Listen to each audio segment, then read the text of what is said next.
bueno, pois imos comezar coa segunda sesión, agora coas experiencias, non, da economía transformadora. Temos experiencias de finanzas éticas e temos connosco a Fiare, o teu nome, perdona, Diego. Temos tamén a asociación, non? O PETO, Asociación por un Interese Solidario. Sí, o teu nome, si te vale. Ricardo, de acordo? E tamén tería que estar por aquí Antón, de acordo, Antón de COP57, a quen xa, bueno, en todo caso xa coñecemos de antes. Bueno, pois eu dou vos paso para que vos mesmos... Sí, usade os micros libremente, de acordo? Graciñas.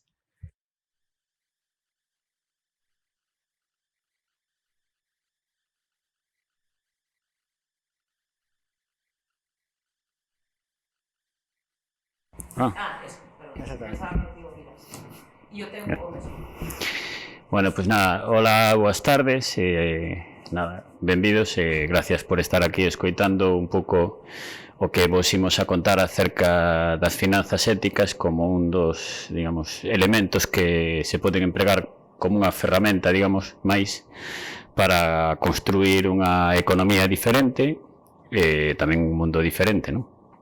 Bueno, PETO, as nosas siglas significan Asociación por un Interese Solidario, non? O PETO é unha asociación que xurde máis ou menos fai uns 14 anos xa levamos bastante tempo con actividade en Galicia, e que xurde un pouco da idea de que cos nosos cartos, co diñeiro, digamos, que temos en excedente, que moitas veces o que facemos é aforrar, non?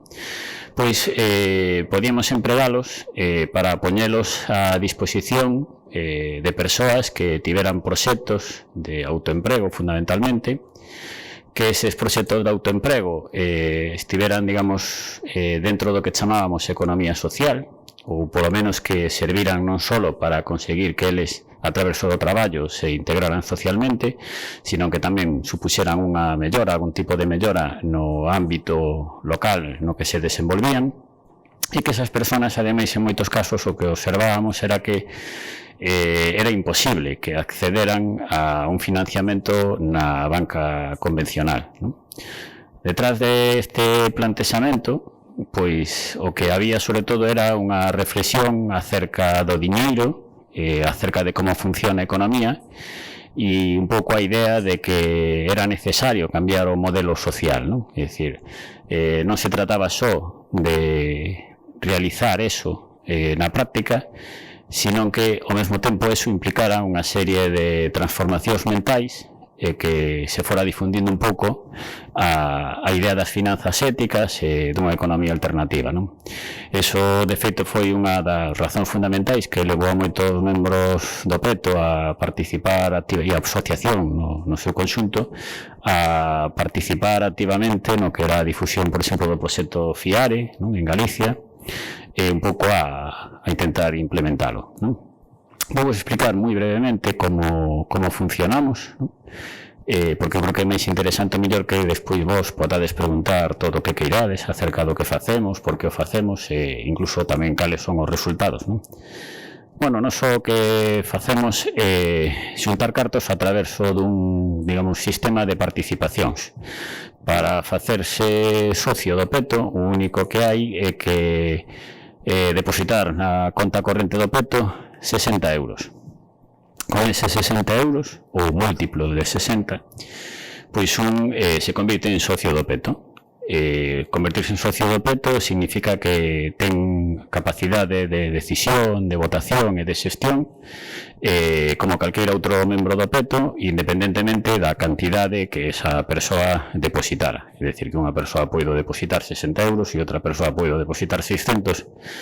En calqueira decisión que se tome, digamos, o que a capacidade de decisión é a mesma. Eses cartos son os que se prestan, non? E se prestan sempre sin ningún tipo de xuro.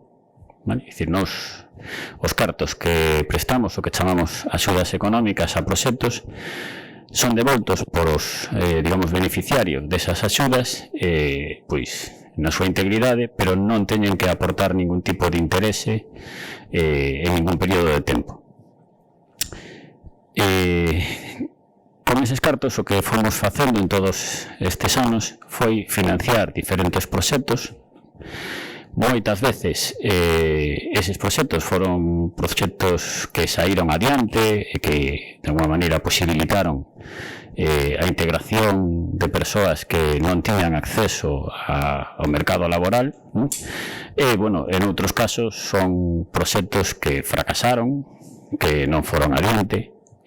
Teríades que ter en conta que moitas veces as condicións nas que se desenvolven son complexas e, polo tanto, bueno, pois as axudas que nos facemos son, entre comillas, moitas veces axudas de risco, e o que facemos sempre despois é cos proxectos fracasados, pois renegociar a devolución dos cartos que se lle prestaron, non? Eso a veces é complexo, leva tempo, a veces leva moito tempo, hai por xente pola que hai que esperar moito tempo, pero de alguma maneira consideramos que o esencial do que facíamos era deixar os cartos para que alguén pudera, digamos, desenvolver un proxecto vital relacionado co traballo que iba a desenvolver, e, polo tanto, consideramos que, dende logo, non melloraría en absoluto nunca a súa situación o feito de que nós fóramos, digamos, os primeiros en cobrar, en recuperar os cartos, non? É esencial para nós recuperar os cartos, pero é moito máis esencial as condicións de, digamos, materiais de existencia que teñen as persoas que reciben esas axudas. Polo tanto, sí que defendemos a paciencia financiera á hora de recuperaros.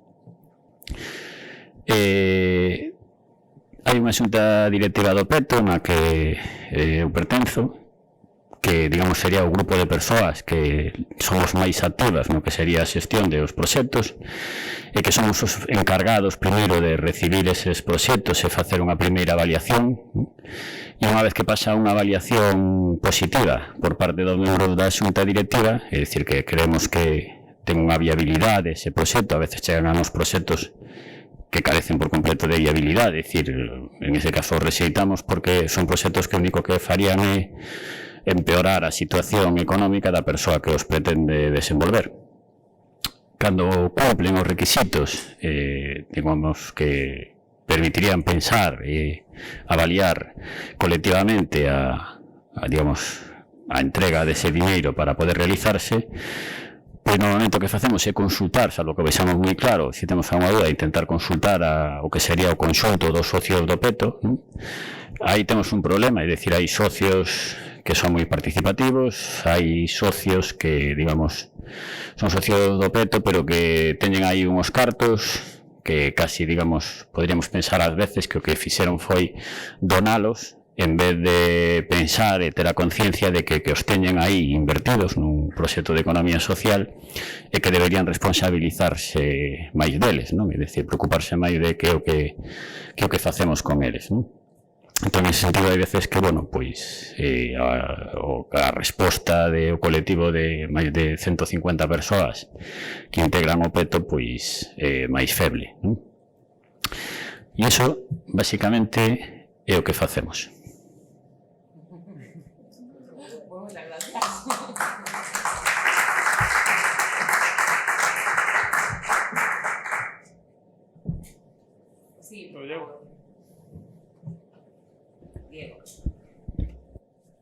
Pues boas tardes a todos, a todas, graciñas por vir.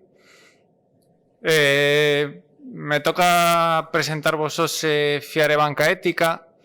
A verdade é que cando me contactaran para dicir, oye, vente pa aquí, en 10 minutos nos contas un poquinho de que va o proxecto, como é a historia, que fixeches, digo, joder, en 10 minutos resumir todo isto e además enfocado, centrado na transformación social, ¿no?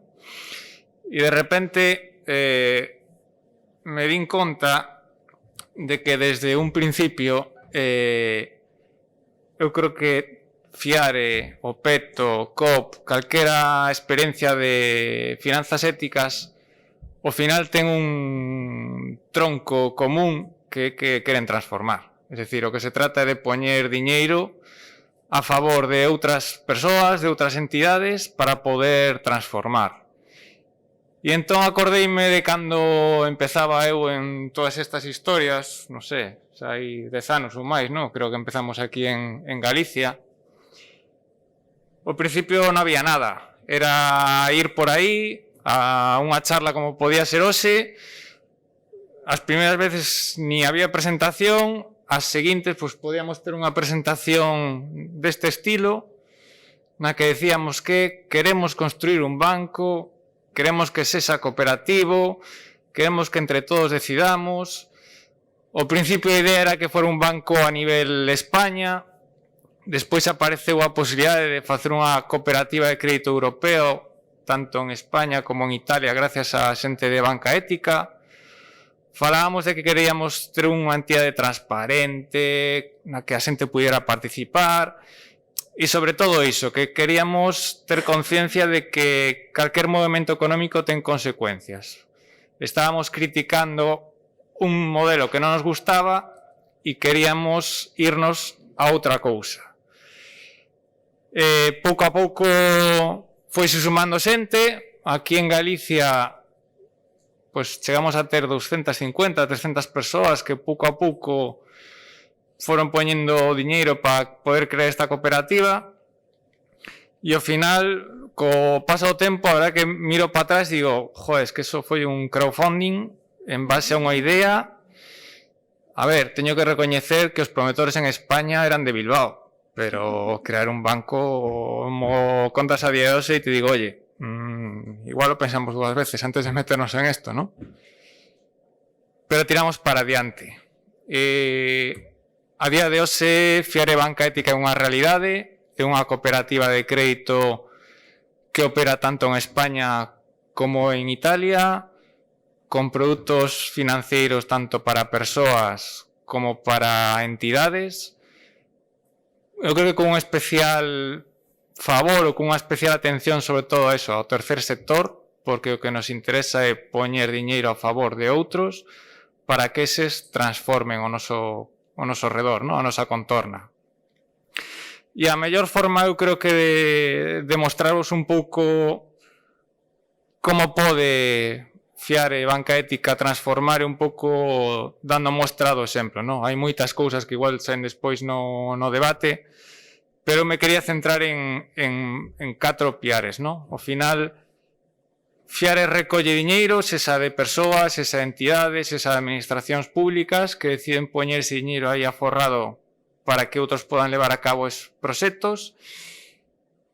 E tratamos de axudar a proxectos que teñen unha vertente económica. Ao final, o diñeiro é unha moeda, hai experiencias de outro tipo, ¿no? Pero ao final estamos en un mundo económico, ou polo menos Fiare se centra dentro de un mercado puramente económico, pero no que buscamos a outra cara da moeda, que son as persoas, ¿no? Entón prestamos diñeiro a proxectos que están dentro do mundo verde, ¿no? Do mundo da ecoloxía, do mundo da agricultura, do produto de proximidade, das enerxías renovables. Temos experiencias de bastantes hortas, de sobre todo Euskadi, Navarra, zona de Andalucía. Temos a posibilidade e temos o orgullo de poder ter axudado as compañeras de Vico de Grao, aí en Lugo, que teñen a súa pequena tendiña, que veñen casi todos os anos por reas a mostrar o posible, además, algunha delas. Temos a posibilidade de ter axudado, pois, no seu momento a Yolanda, cando aí en Pontevedra creou a súa tenda de produtos de proximidade. Tivemos a posibilidade de apoiar a Factoría Verde en Coruña con un proxecto dun restaurante tenda vegano.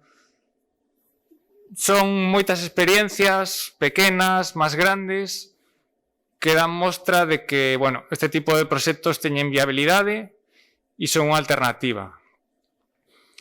Nos gusta tamén apoiar e axudar a outro tipo de proxectos centrados na inserción laboral e social. Cando empezábamos estas charlas a nosa, sempre falábamos eso, das grandes cooperativas vascas, de Coopera, de non sei que. Eu creo que a día de hoxe, en vez de falar de esta xente, temos que falar de Tino, temos que falar de outra xente que está aí en Espazo COP, bregando cada día por axudar a que outra xente saque adiante os seus proxectos, que cada día xa máis cooperativas, que coñezan como está o mercado, como poden atacarlle, como poden seguir adiante, e no momento que te chaman para dicir, oye, teño este proxecto, axúdame, dame un pequeno financiamento para ver como sacamos adiante. Pois, oye, eu creo que máis encantados imposibles, non? O mundo da vivenda é outro mundo que cada día está máis en boga. Eu cando empecé coas manifestacións primeiras de sair á rúa era aquela época de, non Manolo, xente sin casa, casa sin xente. A día de hoxe está moi en boga todo o mundo das vivendas compartidas, vale? Son proxectos novamente máis grandes, son operacións inmobiliarias de certa envergadura, pero nas que temos axudado tanto a xente pois, como Entre Patios en Madrid, xente en Cataluña, algunha outra que esperamos que saia dentro de pouco, e que además nos deron a oportunidade financieramente de traballar con outras entidades que ata ese momento non se fixera. E, bueno, houve algunha destas operacións que se sacou adiante gracias tamén ao apoio de Tríodos, ao apoio de Fiare, para que entre todos, pois, diversificando un pouco o risco, pudieren sair adiante, non? Nunca nos gustou esquecernos dos que temos un pouco máis lonxe. Entón, aínda que apoyemos ao que está máis cerca, tamén nos gusta apoiar proxectos de comercio xusto, de cooperación. Aí, pois destaquei a Microfides, coa que levamos moito tempo colaborando, tanto que incluso temos un depósito no que os xuros dese depósito se poden donar para Microfides para que leven a cabo os seus proxectos. Gracias a unha pequena ONG navarra que fai uns proxectos super chulos, que leva, sobre todo en Latinoamérica e África, unhas cousas incribles e con unha relación tan estreita que conseguimos que unha das promotoras desta ONG, pois na última votación do Consello de Administración se presentase como candidata e a día de hoxe, pois Arola, representante de Fiare Banca Ética en toda a cooperativa, e podemos decir con orgullo que temos aí unha española nacida dunha relación de moitos anos moi estreita, non? Pero, bueno, tamén é a posibilidade de axudar a Solidaridade Internacional, cando nos pediu un financiamento para poder levar a cabo unha experiencia de educación en comercio xusto por toda Galicia, non? Son cositas que van calando, que van chegando de máis lonxe, de máis cerca, pero que te dan un pouco unha imaxe do que se pode chegar a facer. E quizáis un último bloque, a veces un pouco máis olvidado, da cultura, da sociedade civil, da educación, incluso da tecnoloxía, ¿no? Como tendes aí a Gasol, que se dedican a promover o software libre por toda Galicia, que nos pediron tamén axuda para poder levar a cabo o seu proxecto. Temos a posibilidade de chamar a Antón aí en Manalla, que nos explica un poquito, nos pode chegar a explicar como a súa asociación se dedica a axudar a familias que optan pola adopción. Podemos chegar a chamar as compañeras aí en Lugo, que teñen unha escola Waldorf, que nos pediron axuda para poder levarla adiante. Podemos falar cos compañeros do Fiadeiro aí en Vigo, que teñen unha escola espectacular. Son un montonazo de xente que a prol do baile, da música, da danza, pero da cultura en xeral, porque eu creo que va máis alá do típico baile galego, ¿no? E que no seu momento ten chavales, máis chavales, e dicen, oye, necesitamos un local máis grande, hai que adecualo, hai que sair adiante con isto, chamamos a Fiare, pedimos un proxecto, pedimos financiamento e aí estamos pues, encantados de poder axudar, ¿no? Son moitas cousas de moitos tipos diferentes, pero que teñen en común, eu creo que eso, que transforman. Este ano fixemos un traballo especial por primeira vez na historia de Fiare Banca Ética, que foi o primer informe de impacto. É un documento bastante amplio que está aí a disposición, no que tratábamos un poquito de de poñer en números ou en poñer en indicadores, decir realmente en que estamos incidindo, que estamos conseguindo coa actividade de Fiare Banca Ética, ¿no? Tanto en España como en Italia a nivel global. E bueno, eu creo que me enorgullece poder decir que entre todas as socias, entre todas as clientas que poñemos aí diñeiro, conseguimos que gracias aos proxectos que financiamos, pues 400 e pico organizacións pues pudieran ter creado máis de 9.000 postos de traballo. Me enorgullece decir que hai unha aposta clara polo mundo feminino e que cando hai empresas femininas hai unha aposta por intentar axudarlles, que se axuda a proxectos de enerxías renovables, gracias aos cales pues, temos aí esos 6 megavatios instalados, ou incluso a parte contraria, ¿no? De conseguir enerxías renovables que permitan o aforro da emisión de CO2. Non sei, son moitas cousas que vos invito, se queredes, porque está todo publicado na web, a poder visitar. O que quería era un pouco resaltar que sí somos un proxecto transformador, que gracias ao diñeiro que todas poñemos aí se poden cambiar moitas cousas, que é importante que cada día sexamos máis as persoas que decidamos decir, oye, quero ser cooperativista, quero ter aí un pequeno diñeiro para ser membro da cooperativa, quero ainda por riba ter aí os meus aforros, operar con Fiare, para que proxectos como este que acabades de ver se podan levar adiante, ¿no? Eu creo que estamos ofrecendo eso, a alternativa ou a posibilidade pues, de que se alguén quere, se levante pola mañá e decida que leva a súa filla, o seu fillo a unha escola guardos porque optou por esa opción, que de seguido pode ir a Bico de Grao a comprar produto de proximidade ou mañán a Árbores, se Árbores decide dar o paso do que quera, que pode ir a comer, a cenar a un restaurante vegano ou como queramos, ou do tipo que queramos, no? E acabar o día pues, rematando cuns bailes aí coas compañías do fiadeiro, no?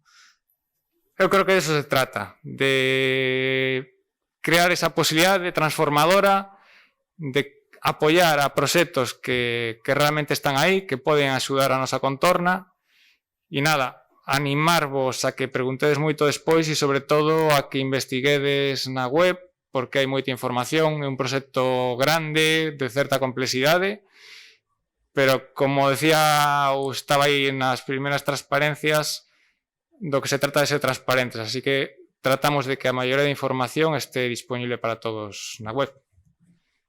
E nada, moitas gracias.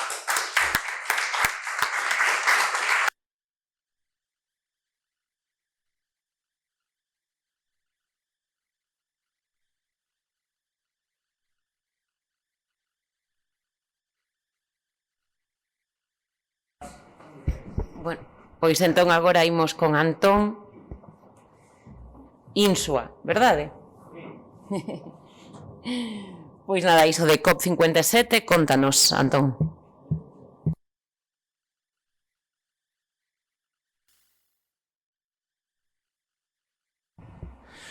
Moi ben, bueno, pois boa tarde a todos e a todas. Procurarei axustarme aos 10 minutos, pero xa de entrada xa vos vou dicir que non vou dar feito, non? Primeiro porque, bueno, como dicía antes aquí o compañeiro, condensar en pouco tempo, pois eso, a complexidade que hai detrás de organizacións como Fiare, como COP57, pois é difícil, pero, bueno, eu intentarei dar aí unhas pinceladas e, en todo caso, bueno, pois procurarei non pararme demasiado nos detalles para que, digamos, no debate ou no turno na quenda de preguntas, pois poidades preguntar cosas máis polo miúdo e demais, non?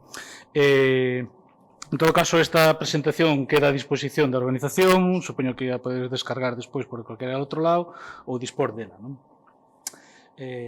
Aquí vamos. Vale, COP57 é unha cooperativa, é dicir, non é unha cooperativa de crédito, nin é unha entidade financiera con ficha bancaria, é unha cooperativa de servicios financeiros.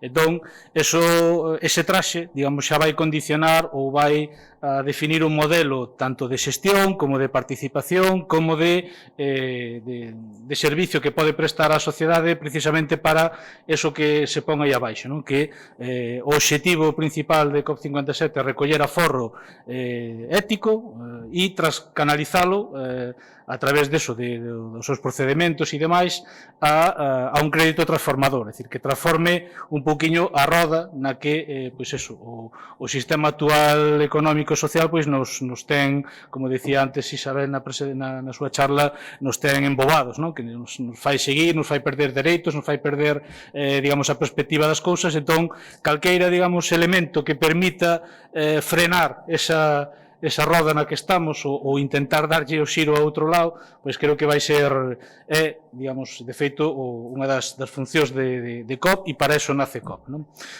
A orixe, eu creo que sí é importante comentala, o mesmo que comentaba antes, sobre a trayectoria de como se construiu un banco, definindo procesos e demais. En COP57 nace dunha loita sindical, que levan fai moitos anos. No ano 86 empezan os traballadores e traballadoras de Bruguera, que era unha editorial que estaba ubicada en Barcelona, e é un proceso onde a empresa vai pechar a súa planta en Barcelona e despedir a todo o mundo. Entón, a partir de aí hai unha loita sindical que recibe apoio social, que recibe, digamos, un arroupo de moita xente, e non só en Cataluña, sino que acaban, digamos, loitando no Supremo e gañan, non? Gañan, digamos, o recurso para un ERE pois moito mellor, con mellores condicións para os traballadores e traballadoras que iban quedar despedidos desa empresa. Entón, a partir de aí, pois un grupo de xente, e non son 57, aí hai un mito co 57, un grupo deses traballadores que recibiron a indemnización, o que están pensando como devolver a toda esa sociedade que lles prestou un apoio, digamos, para chegar hasta o final e aguantar unha loita de moitos anos, como devolver eso de maneira, digamos, con impacto na sociedade. Entonces pensan que unha fórmula pode ser crear con parte desas indemnizacións un fondo, que ese fondo despois se canalice cara a financiar proxectos de economía social e solidaria. E ese fondo pois é o que constitúe o punto de arranque da cooperativa. Se constitúe unha cooperativa e a partir de aí se vai empezar, digamos, unha actividade. Na constitución da cooperativa, o mesmo que comentaba antes o compañeiro, hai que, digamos, introducir valores, é dicir, valores, por ser cooperativa xa vai traer de por sí pois unha serie de valores de democracia, participación económica, vinculación co local, etc., e incorporar outra serie de valores como son os das finanzas éticas, máis transparencia, digamos, toda unha bagaxe de cuestións, e incorporar, ademais, nestes procesos que, ademais, son de longo prazo e van incorporando pouco a pouco, perspectivas máis feministas, de xénero, que seguramente pois fai 20 anos pois non estaban digamos, tan ao día como están hoxe, o traballo en rede, a transparencia, a autoxestión, etc. Entón, sobre esa base de principios se vai conformando unha estrutura técnica ou organizativa. Entón, hai seccións territoriais, pois Galicia, Cataluña, Madrid, e todas elas van agregando a unha gran asamblea, digamos, de todo. É un pouco un modelo cooperativo máis clásico, e dentro de cada sección territorial, pois eso, hai espazos de participación e de implicación dos socios e das socias pois para a definición do traballo, para avaliar os proxectos que se solicitan, ou para avaliar as entidades que queren ser socias de COP57. Esta é a rede actual territorial que ten Galicia, nace no 95 en Cataluña, vais ampliando. Galicia fai 11 anos, no 2009 foi cando nos constituímos, e a última foi Asturias o ano pasado, non? Entón, cada unha desas seccións ten, digamos, o seu funcionamento autónomo e propio, e todas elas teñen, digamos, un parámetro común, que é canalizar o aforro, digamos, das persoas que queren, digamos, apostar e queren que esos cartos teñan unha utilidade, como apuntaban tamén antes, para financiar proxectos de economía social. Para aforrar hai que ser socio, hai que ser unha persona, digamos, cos dereitos políticos de ser socio, e a partir de aí está, digamos, a achega de aforro que se pode poñer na cooperativa.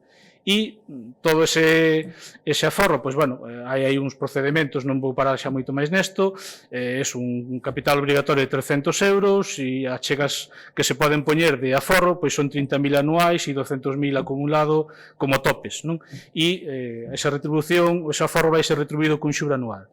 E despois, a parte dos socios, persoas físicas, están as socias de servicios. E entón as socias de servicios son entidades de economía social e solidaria que queren ser socias seguramente coa necesidade de que COP57 lles poida financiar os seus proxectos.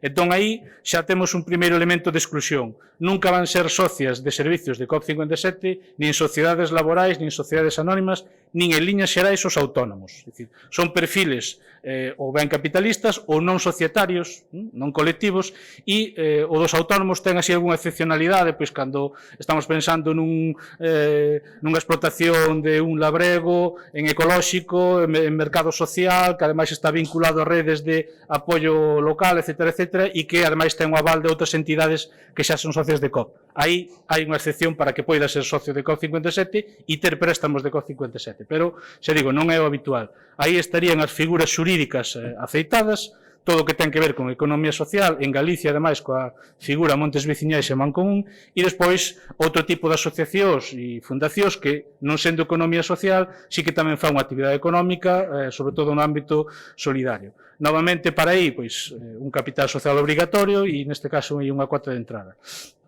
Moi importante, cando se fai a solicitude de alta dunha entidade social, hai aí un filtro social, é dicir, non pode ser socio de COP57 calqueira.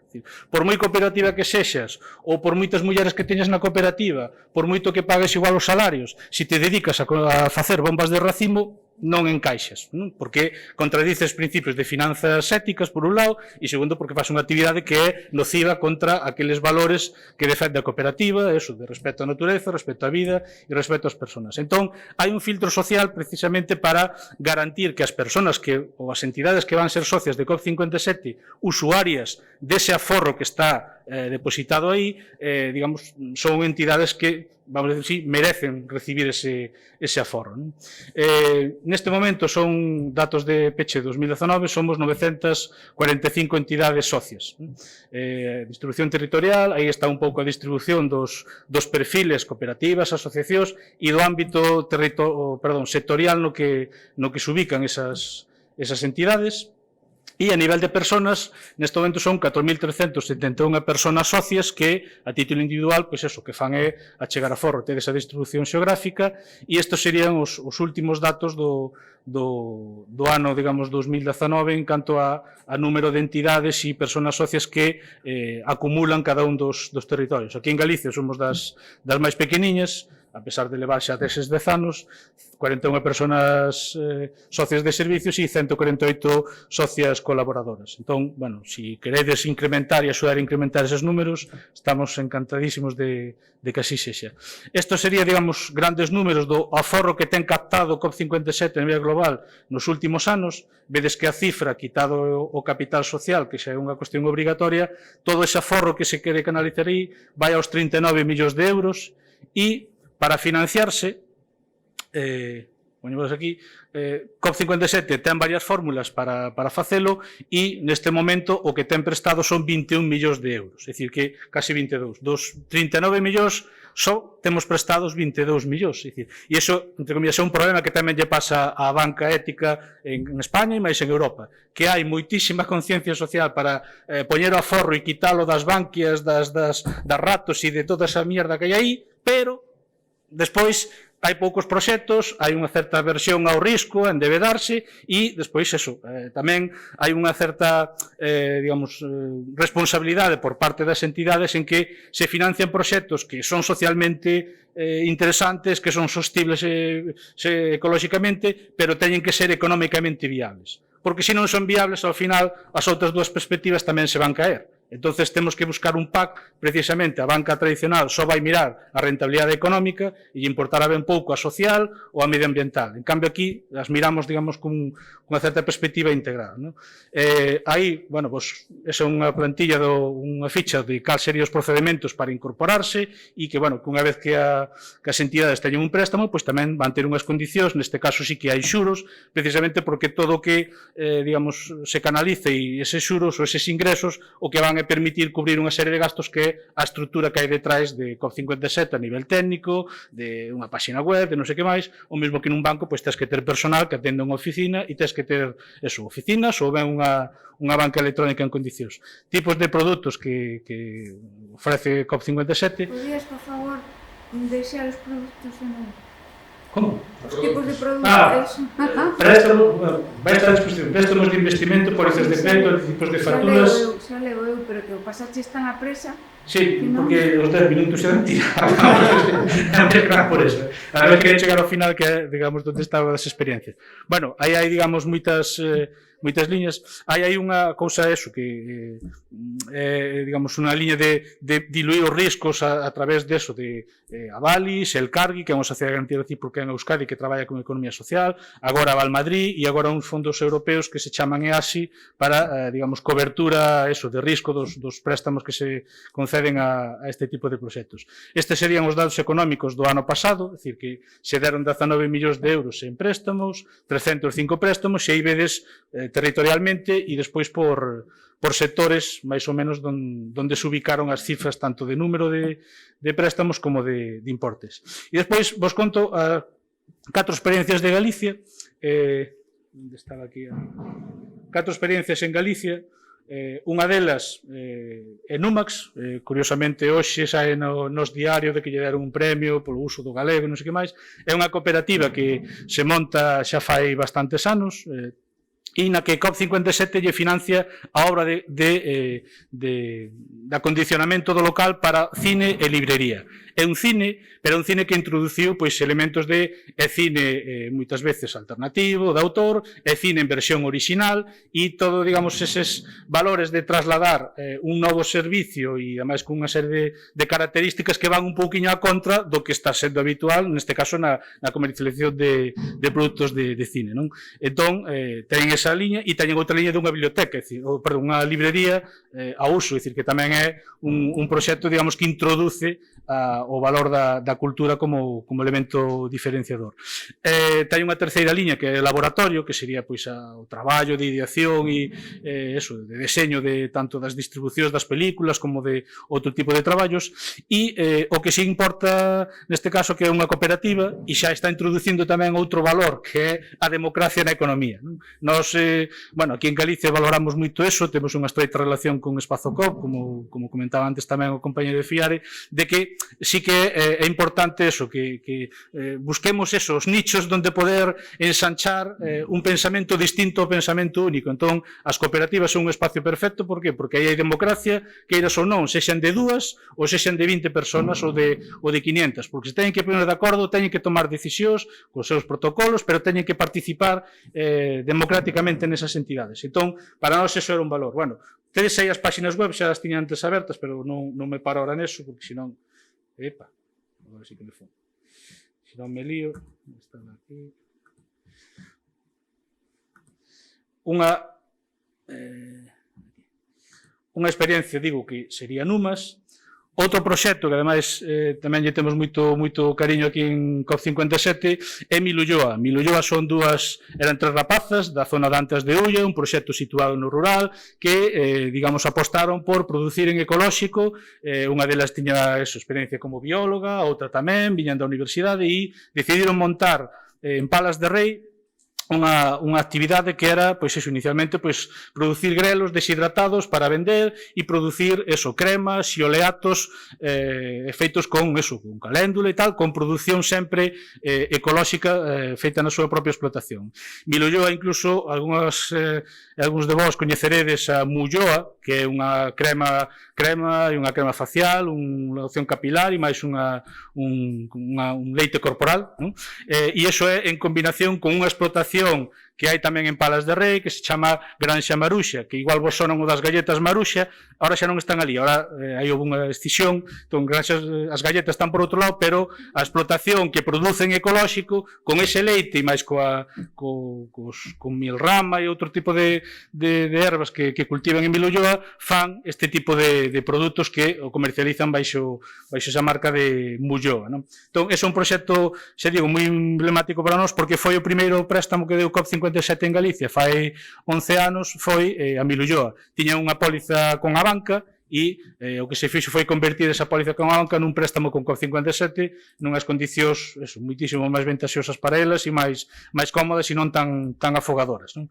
Outro proxecto que temos financiado este ano pasado é a Asociación Semente Trasancos. Coñecedes seguramente o proxecto de Semente. Semente son escolas infantís onde a lingua vehicular única ou central é o galego, incluso o complementario é inglés por unha serie de circunstancias administrativas, tamén así, e Semente, o proxecto, digamos, que introducía non só é ir a manter o uso e o ensino dunha lingua, digamos, que está, pois eso, moi acoutada, moi atacada por moitos sitios, además do ensino público non se conseguía facer, sino que tamén introducía pois un modelo pedagóxico máis igualitario, máis favorecedor, igualdade de homens e mulleres, e iso tamén era un valor a efectos, primeiro, de entrar como entidade socia en COP57, primeiro filtro, e despois, cando se analizou a súa proposta, eles tiñan un proxecto que era comprar ese edificio. Ese edificio estaba embargado nun xulgado, está en Neda, e, ao final se lle dera un préstamo de 139.000 euros para que puderan comprar eso, e ahora tanto a súa escola infantil como o primario están dando nese espazo en Neda. E unha cuarta experiencia que vos quería traer tamén é por tocar distintos sectores, é Ecos do Sur. Ecos do Sur é unha cooperativa que ten presencia en Madrid e máis en Xacagua, e máis en como se chama, en Coruña sobre todo, donde traballa sobre todo con inicialmente pois era unha ONG para a integración de persoas inmigrantes e demais, donde traballaba moito pensando en proxectos de intercooperación fora e máis aquí e tal, pero desde fai uns anos, non sei se desgraciadamente non, está traballando moito con colectivos en risco de exclusión e de pobreza que hai nestas grandes cidades, pois en Madrid, grande cidade, e máis en Coruña. Tamén son entidades as que COP57 financiou, e todas elas, por suposto, son entidades socias. COP57, a clave son ferramentas para transformar a sociedade, para romper un pouquiño esa roda e frenala, e en todo caso darlle para outro sentido e noutro sentido distinto, e pois non teño moito máis. Aí cheguei. Gracias pola vosa atención.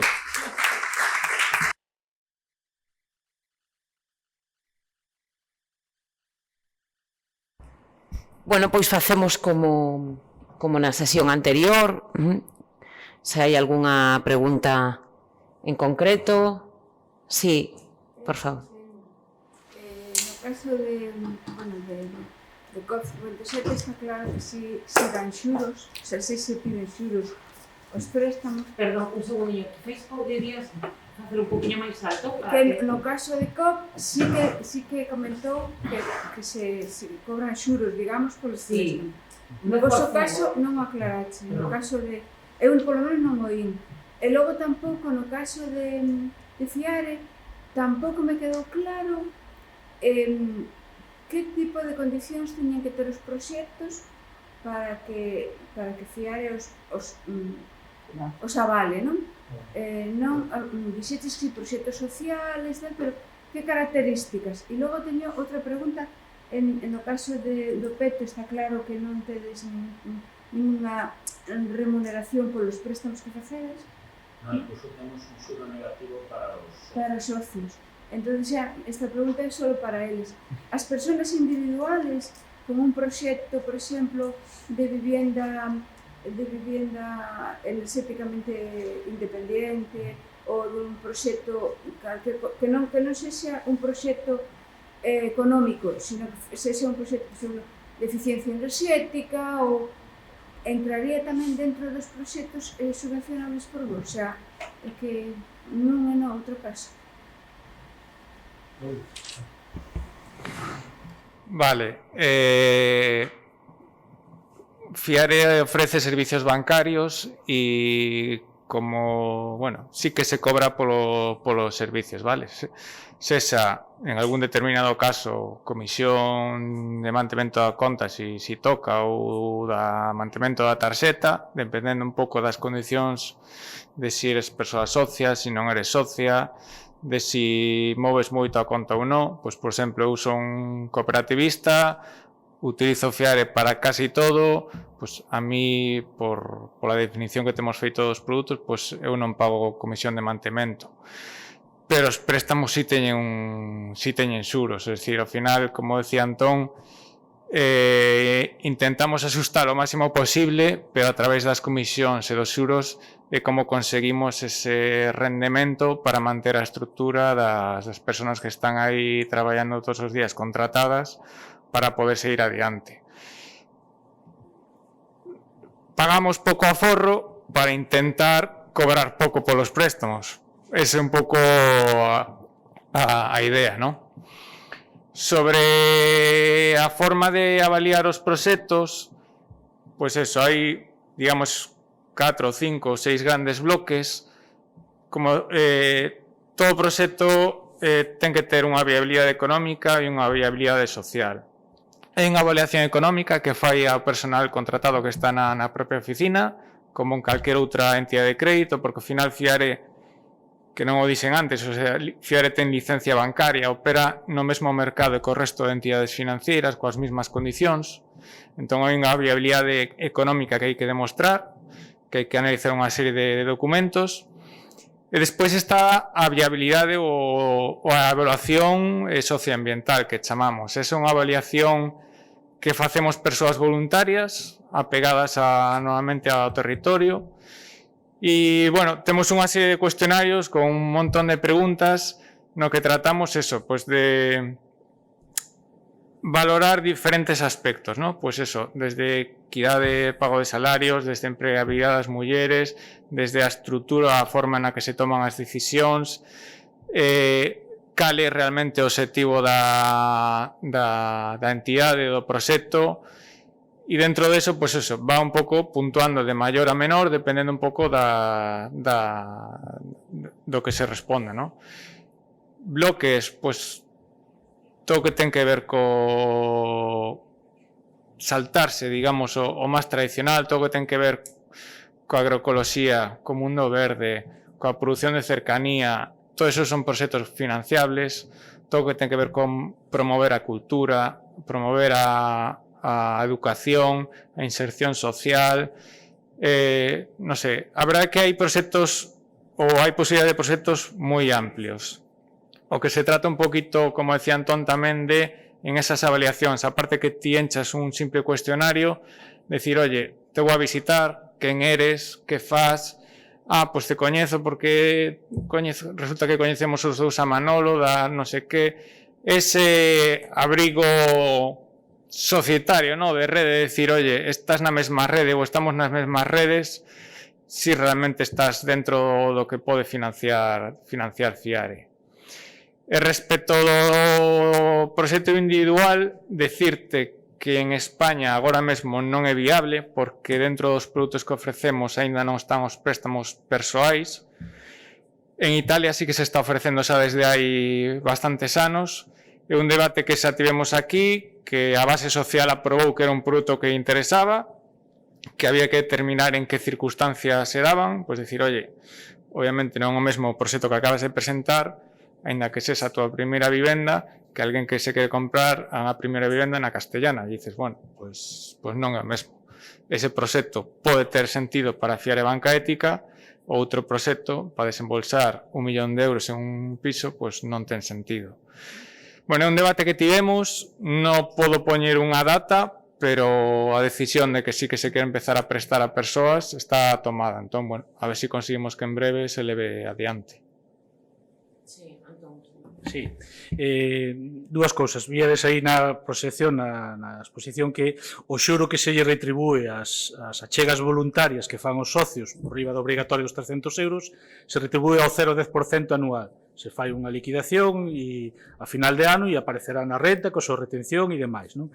E iso contrapón ese 0,10 que se lle paga aos socios colaboradores cos precios, vamos chamarlo así, os xuros que lle cobras ás entidades polos préstamos. Entón aí van desde un abano do 2,75 ao 4,9, dependendo do tipo de préstamo, de se hai garantías adicionais ou non, etc. etc. Entón aí, digamos, o que fai a cooperativa é sí que ten que ter os ingresos que lle veñen polo 2,5 ou 4,9 de todas as operacións que fan para compensar ese 0,10 que paga eso, a eses 39 millóns de euros que están depositados aí, máis toda a estrutura de eso, pois, un local que temos unha oficina, unha compartida en Madrid, unha compartida en Aragón, despois eso, o que é o personal, a estrutura, digamos, técnica, e despois a infraestructura, chamemos, a tecnoloxía, que hoxe en día, pois que eso non é un coste que cada vez, digamos, está máis asentado. Non sei se é moito ou pouco, pero está máis asentado.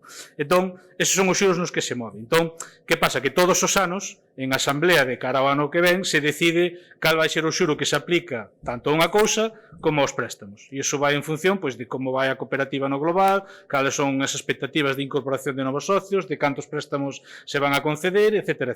Ou de canto aforro se vai ser de captar un pouco vendo a secuencia histórica ou vendo os momentos. Non? Se cadra, hoxe é un bon momento, porque dicía antes que a rato asolveron onte e hoxe llegan terceiro grau e fai unha semana Bankia e la Caixa, pois eso, nos apretarán, digamos, ao común de los mortales que teñan contas nesas entidades, porque eso, apretarán a máis comisións e como fixo a banca no seu día, te pongo as comisiones e lo tomas ou lo dejas, non? Entón, procesos de exclusión financiera que se van dar aí. Sobre o tema da vivenda enerxética, co 57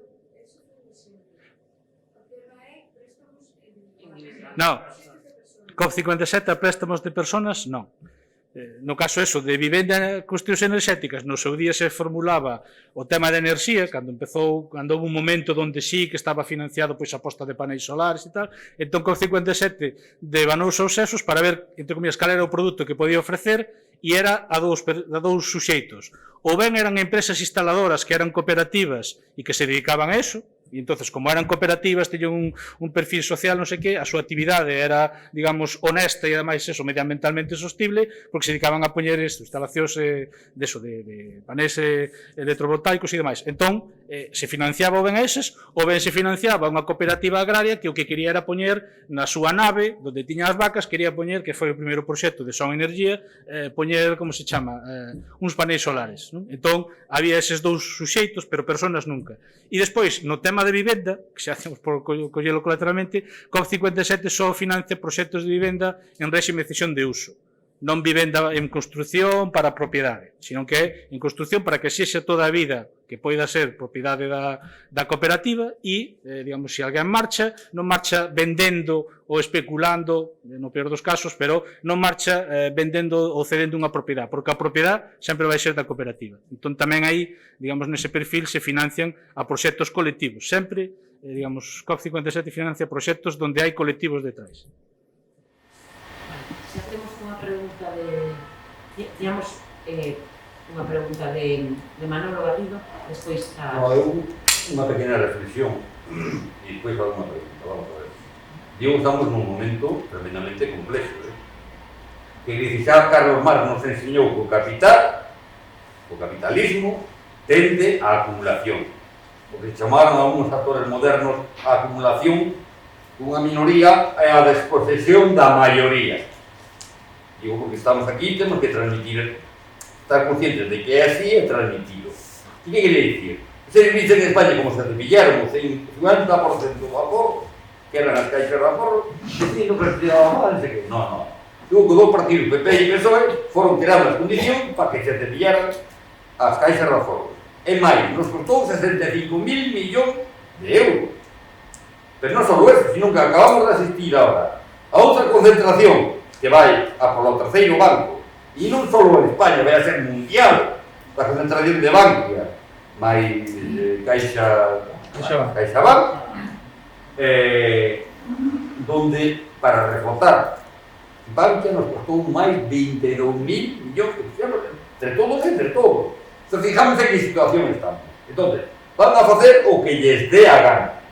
Tumbar gobernos, marcar políticas, o tema dos seguros, o tema dos fondos de pensión, de guerra, etc. Entón, eu quero felicitarvos as tres entidades, porque non é, falar de un término para mí un pouco, parece que non dá medo, de transformación. Non, somos un proxecto revolucionario. Somos o digo porque eu excepto do Peto, que é máis local, son socio, os meus pequenos cartillos, teño 557 e Ciudad.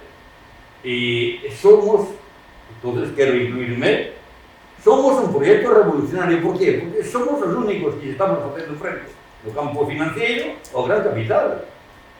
Entón, primeiro temos que autovalorarnos. Ben. E agora, neste momento, é unha pregunta para os tres. Non creedes que é un momento de salir á ofensiva porque as novas generacións, os que queren cambiar o mundo, o movimento feminista, a economía social, necesita ferramentas para levar eso adiante e entón, así máis en concreto. Eu vexo, por exemplo, que o 57 ten un montón, entre comillas, de pasta acumulada que non dá salido para os proxectos. Cal é o problema? E tamén, se pasa no peto, fiar. Entón, a pregunta é, non queredes que temos que salir máis a ofensiva, máis debate, un poquinho máis agresivos, para explicar a xente que hai outro mundo mellor e posible? Son mellor, diría un pelín de concreción, digamos, despois do responder lo que te irás, porque hai máis preguntas tamén pedidas para... Algo. Sí, Para aí.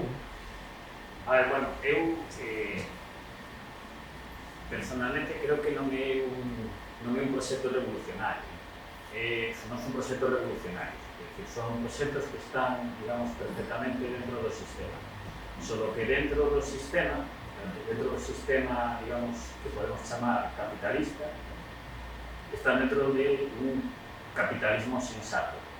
É dicir, son proxectos máis que nada de sentido común. É dicir, o que non ten ningún sentido común é o sistema financiero, digamos, estándar. E, de feito, periódicamente vai dando mostras de que carece por completo de sentido común, costándonos un montón de miles de millóns de euros, ou excluindo, digamos, son a parte da sociedade do que sería o financiamento, por lo tanto, digamos, do propio engranaxe do sistema capitalista. Saben o que dice Marx, non? Pero Marx tamén xa advirte, non? Que esa lógica do sistema é unha lógica tremendamente antidestructiva.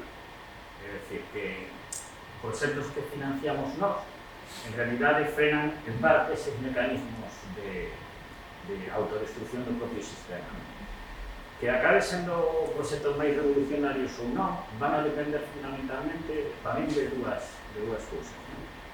Unha, de que ese financiamento, que é certo que estamos tendo problemas para que cheguen a nós, é dicir, ese problema que temos, que é unha cuestión de escala, o peto, co fiar. De feito, non sei, se ponemos nós os cartos prestados, pois serían, me parece que sobre 200.000 euros en todo este tempo, mirad os cartos que presta co, que prestou co en este tempo, en menos tempo que a nós, en menos tempo que a nós, fiar ese prestou moitos máis. É unha cuestión de escala, que, por lo tanto, implica estruturas tamén distintas. Pero, evidentemente, temos problemas porque nós temos ahora demasiados cartos na conta corrente, eles tienen demasiados cartos e fiar. Entón, é certo que nos está faltando ese ataque, ese, digamos, ir máis, o sea, ser capaz de explicar mellor as cousas, non? Pero hai dos factores para que sexan, digamos, máis revolucionarios. Un, que, digamos, sexamos capaces, por un lado, de financiar proxectos que sean realmente eles transformadores, é dicir, a idea de prestar os cartos así, facer isto pode ser transformadora, pero hai que destinar a proxectos todavía máis transformadores para mí no que estamos a facer, e por outro lado, de que non sexamos capaces de as ideas que están detrás deste proxecto de finanzas, ¿no? Porque temos no reto, fiar e todo, que de alguma maneira sexamos capaces de defender pedagogía sobre eso. É dicir, o capitalismo é un sistema que tarda casi 500 anos en constituirse, e que construye, sobre todo, o capitalismo se basea fundamentalmente, aparte de un montón de cuestións máis, en construir unha determinada forma de ver o mundo.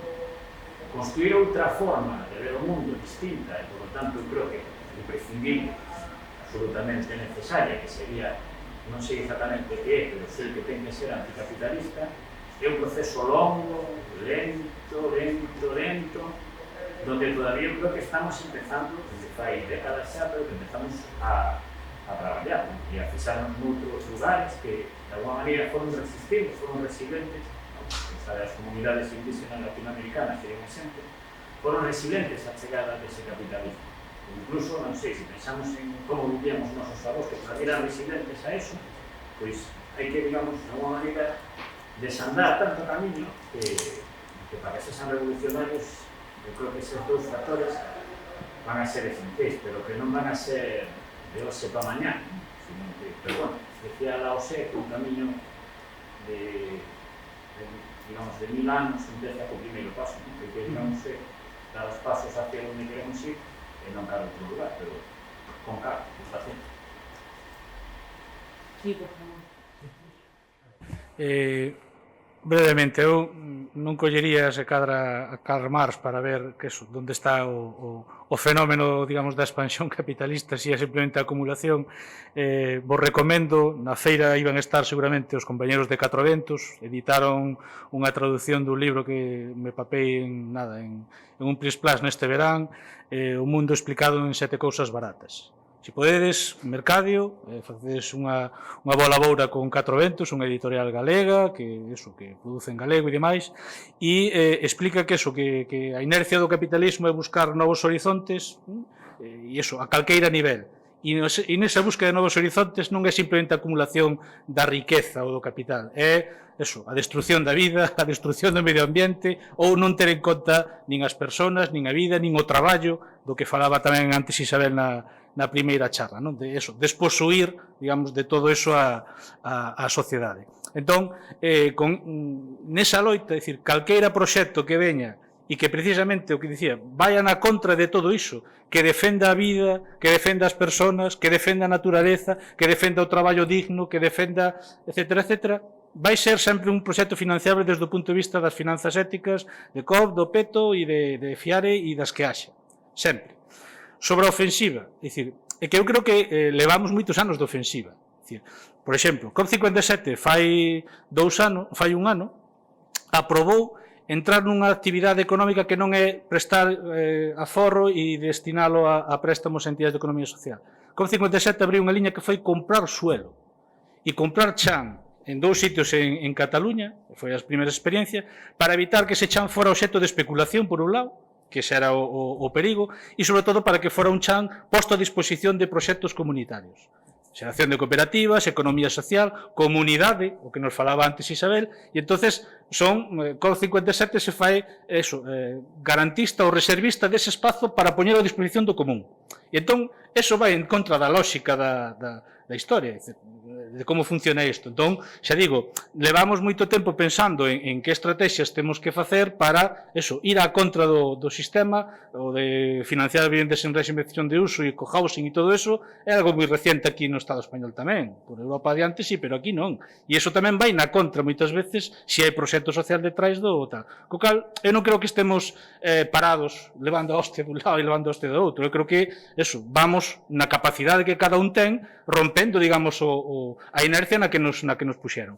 E na cousa concreta sobre a pasta acumulada. A ver, xa dicía antes que son 3 variables as que responsablemente COP27 analiza a hora de prestar os cartos de aforradores, que son personas que confían en COP27 para que destine eso a entidades que cumplan unha serie de parámetros, como apuntaban antes aquí, de medioambientais, de salariais, de democracia interna, etcétera, etcétera. E entón, 3 variables, económica, social e medioambiental, e teñen que estar as 3 un pouco alineadas, porque se só funcionan 2 delas, o proxecto, digamos, vai ter unha febleza que a medio e longo prazo vai ser malo para o proxecto, vai ser malo para a COP, porque COP, digamos, terá un fallido e non terá maneira tal, e ese fallido, entre comillas, nos lo comemos todos. No Estado, con banca e todos estes, tamén nos lo comimos todos, pero nós non podemos decidir. Aquí sí que podemos decidir cales son os pasos, cales son os compromisos dos que queren entrar en COP27, que compromisos asumen para financiar os seus proxectos a través de COP27. Entón, hai un punto de equilibrio. Que conxunturalmente agora temos un exceso de pasta, pois está moi ben, e o gallá poidamos ter máis, e o gallá poidamos tamén facer que, digamos, revirta para arriba o volume de proxectos que se chegan a financiarse.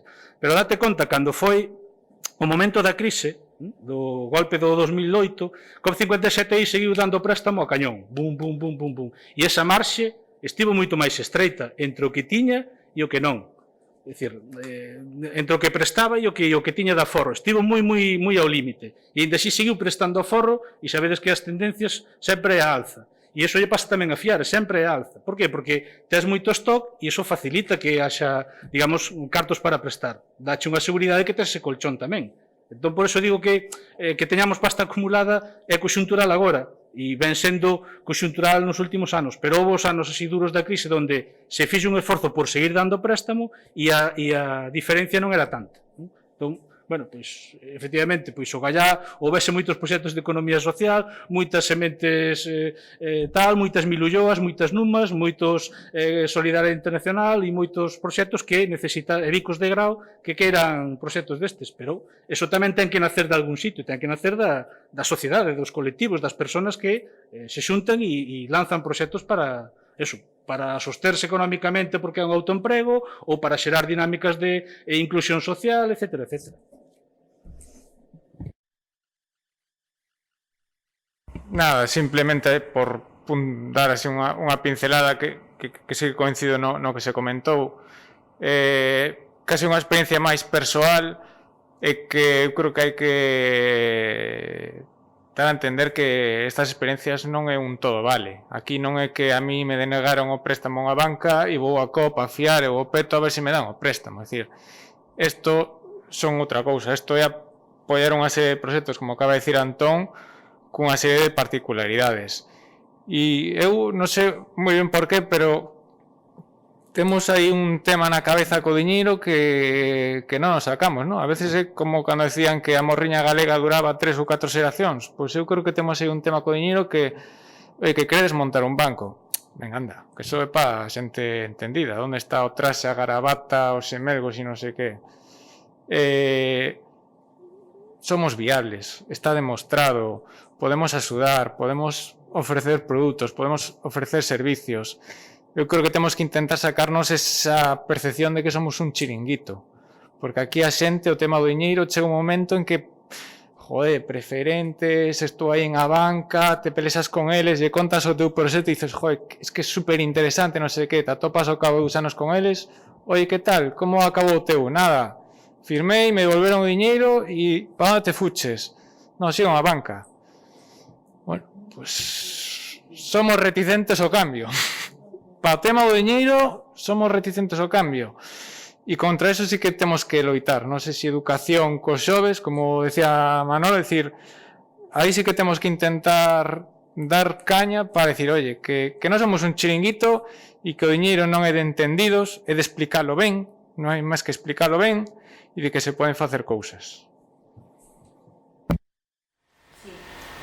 Sí, bueno, eu vou ser moi breve porque a 7:15 teño que coller o autobús, entón vou ter que sair correndo, pero por outra banda, aparte do que iba a comentar, o comentou aí o rapaz do Peto, non sei se chamas Diego ou Iago. O señor do Peto, que somos máis. O señor do Peto, o señor do Peto. Eu son Ricardo e ele. Ricardo, vale. Entón, Ricardo aquí. Despois un señor. Diego. Estou moi de acordo co que dixeches, para mí tampouco non me parecen proxectos revolucionarios e eu digo isto dende ao máximo respeto e admiración porque hai moitos anos que coñezo os meus proxectos, sobre todo de COP57 e o de Fiare e teño como contacto directo con algúns dos proxectos que financiades como Milulloa, Meniñeiros, Bico de Grau e entón sinto moi agradecida porque os proxectos poden existir gracias a vosa financiación realmente, entón antes de nada, darvos os meus parabéns. Quería, eso por un lado, ¿no? Falar, que quedara claro que falo dende o recoñecemento da vosa labor durante tantos anos. Eu intento moverme nunha economía máis a nivel de cidadanía, ¿no? Sin que haxa unha entidade que interveña ou que funcione de mediadora, ¿no? Esa é a miña visión da economía e esa é a miña postura ideolóxica cara ao capitalismo, non? E entón, quería comentar unha vivencia persoal, non como reproche, sino como, bueno, para que podamos comentala e o mellor me podedes dar unha explicación e podemos, e eu podo comprender o porqué, non? Eu sou unha persoa que dende hai moitos anos non ten conta en ninguna entidade bancaria, ou non tiña, mellor vou a falar el pasado, ninguna entidade bancaria, por unhas cuestións obvias de coherencia ideolóxica e que non vou agora entrar a concretar, pero que supoño que todos supoñemos, non? Dado o foro no que estamos, e tampouco teño móvil a maiores de outras cousas, pero en este caso o que nos interesa son esos dous datos, non? Entón, bueno, por motivos do COVID e da situación na que estamos, atopeime cobrando a prestación de desemprego E para eso existen ter unha conta bancaria e non vale ningún tipo de subterfuxio, o sea, non vale a conta de un colega, ni la de a asociación a que pertences, ni nada, ten que ser unha conta na que ti sexas titular, non? Ben, entón, como quería escapar do sistema bancario convencional, pues accedín á páxina de Triodos e de Fiare. Ahora mismo non sei se me vou a trabucar e vou a explicar as condicións o mellor intercambiadas, porque xa non me lembro moi ben, porque foi hai tempo, pero tanto nunha como noutra, un requisito para abrir unha conta era ter un teléfono móvil.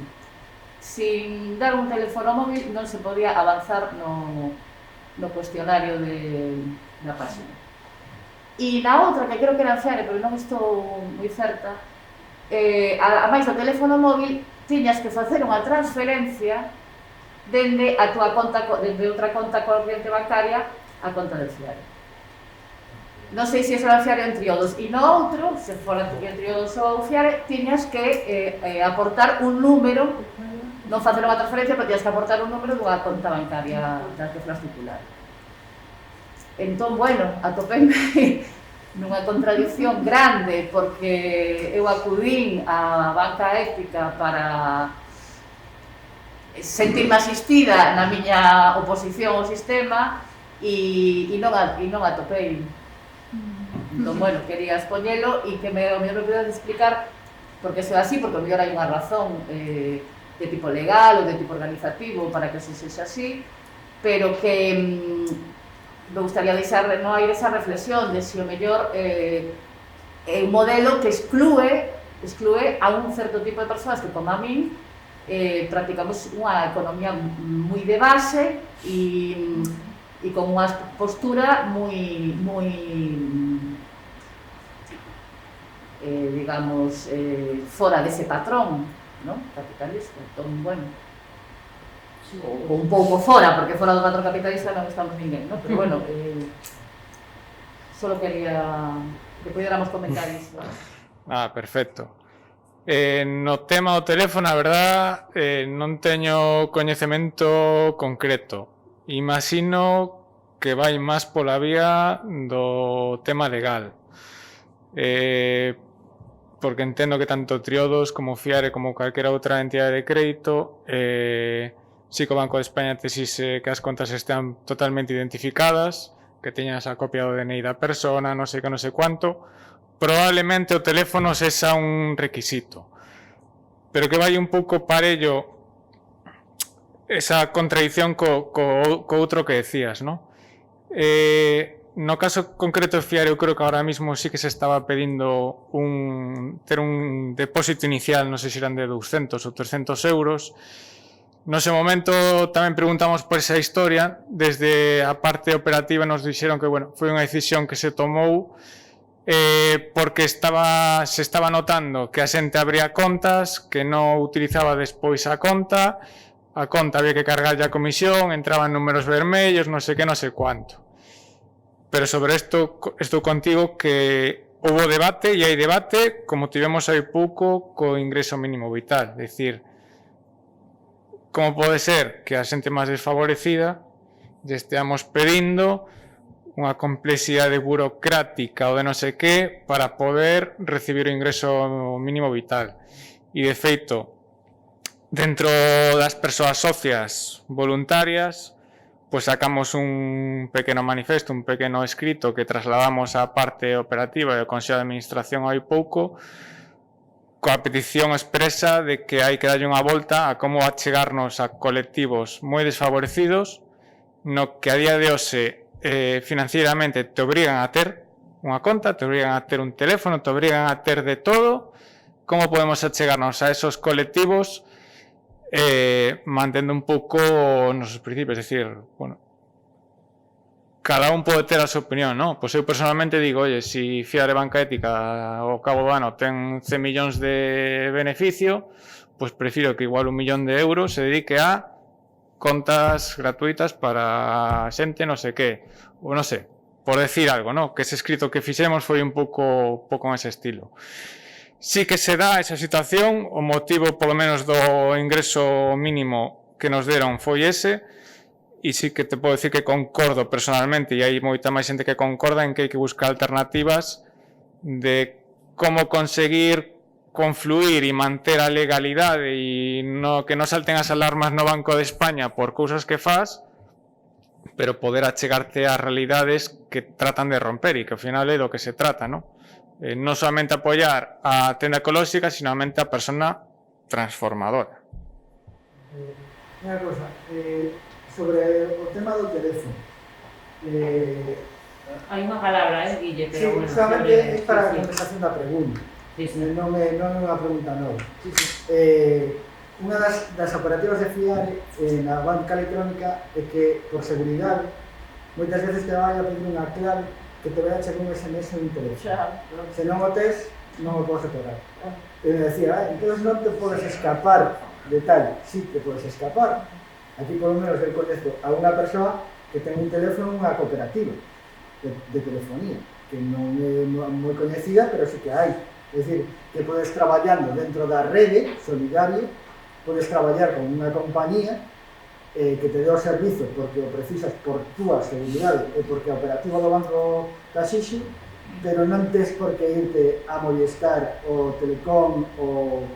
Claro, esa é a historia. Eu agradezo a información, pero a miña razón para non ter teléfono móvil non é só que a xestionen compañías de telefonía móvil, sino a cuestión de ecologismo, de respeto pola dignidade femenina das crianzas, etc.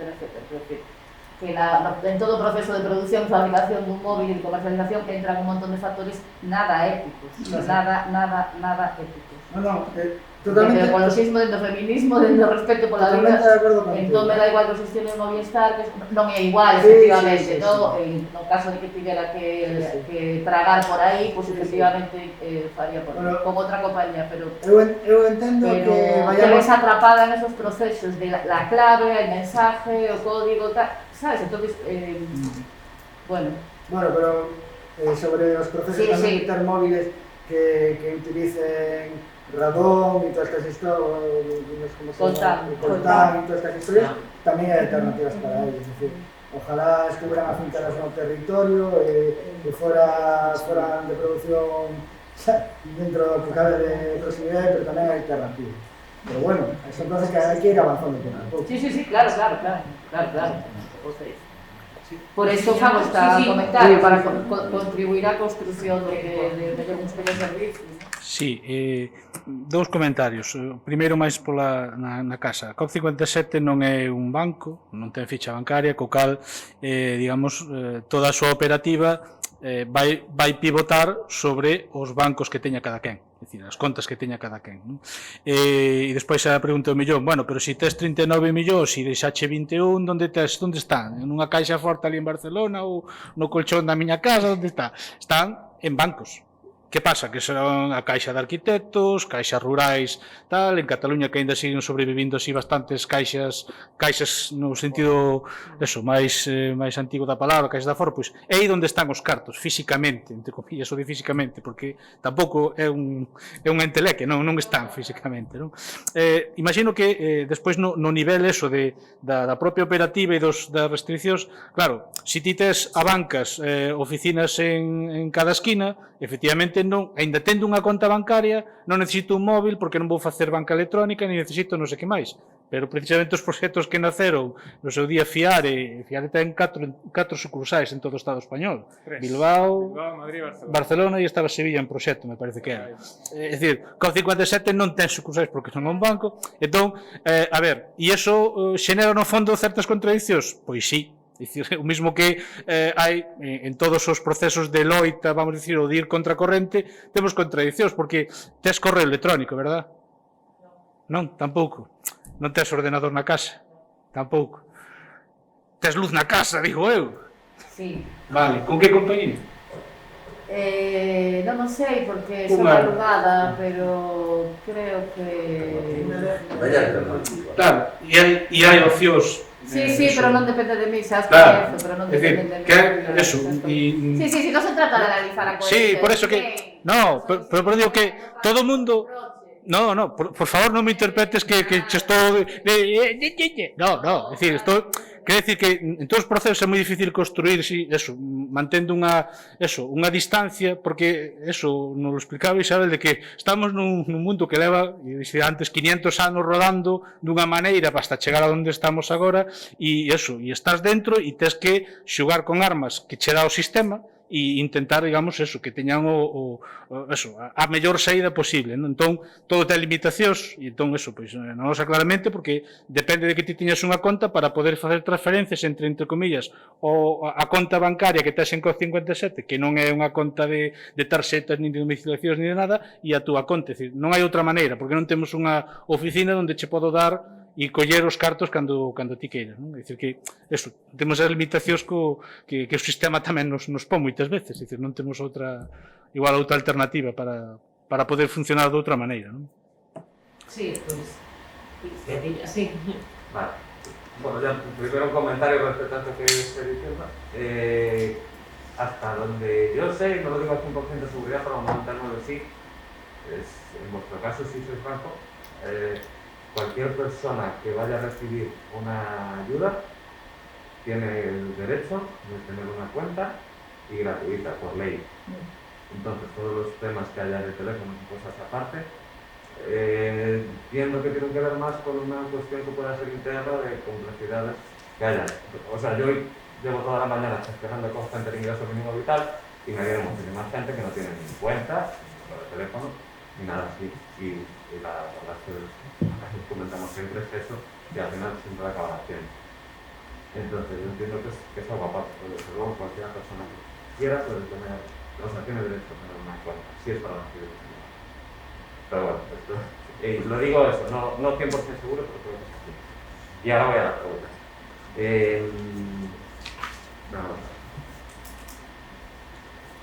Por un lado, la pregunta iba a hacer hacia ti, pero al final, como habéis hecho más comentarios, los prestatarios, ¿qué obligaciones adquieren con vosotros? Porque tú comentaste de las garantías que pongan, pues puede depender. Cuando estáis hablando también de las viviendas, me surgió, hay garantías hipotecarias aquí, y incluso hubo un momento en el que, ya matizando más cuando estabas respondiendo a ella, es un comentario como que la vivienda después son las quedables. Bueno, en vuestro caso, igual tiene más sentido, pero la pregunta iría más hacia el vuestro, si pedís garantías. Esa es una pregunta.